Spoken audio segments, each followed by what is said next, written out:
Hi, I'm Jeffrey Roach, Chief Economist for LPL Financial. In this Econ Market Minute, I'll give you 3 highlights of the past week and 3 potential market movers for the week ahead. So let's start with 3 highlights from this past week. First, the labor market is extremely tight as the unemployment rate remains stubbornly low at 3.6% and unchanged for the 3rd consecutive month. The economy added 390,000 jobs in May. However, the long-term unemployed account for roughly 23% of all unemployed persons and should be a concern as skill erosion sets in for those out of the workforce for an extended period. Also, employment in leisure and hospitality sectors grew as travel rebounded, but total employment in these sectors are still down 1.3 million from February 2020. Second, economic concerns vary by age. Latest consumer confidence measures in younger consumers rose the highest since last June, but confidence in older consumers fell to the lowest level since February 2021.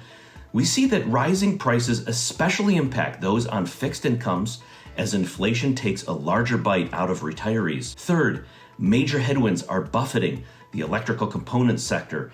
Manufacturers reported for 20 consecutive months now that electrical components are in short supply. But as China eases COVID restrictions, we should see some improvement in these long-standing shortages. This ISM report shows that the economy is not likely heading into recession, even as the Fed tightens monetary policy. Now, 3 potential market movers as we preview the week ahead. First, the New York Fed gives an update on supply bottlenecks. As I wrote in our weekly market commentary, the New York Fed supply chain gauge explains a lot about current inflationary pressures.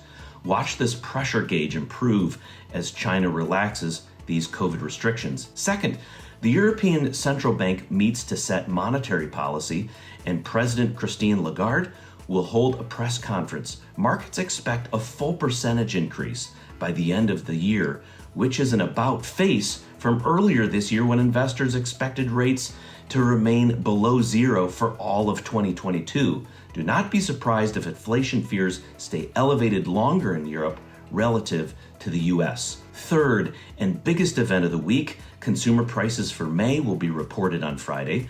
Remember that in contrast to the Fed's preferred inflation metric, the CPI report does not account for substitution effects as relative price changes.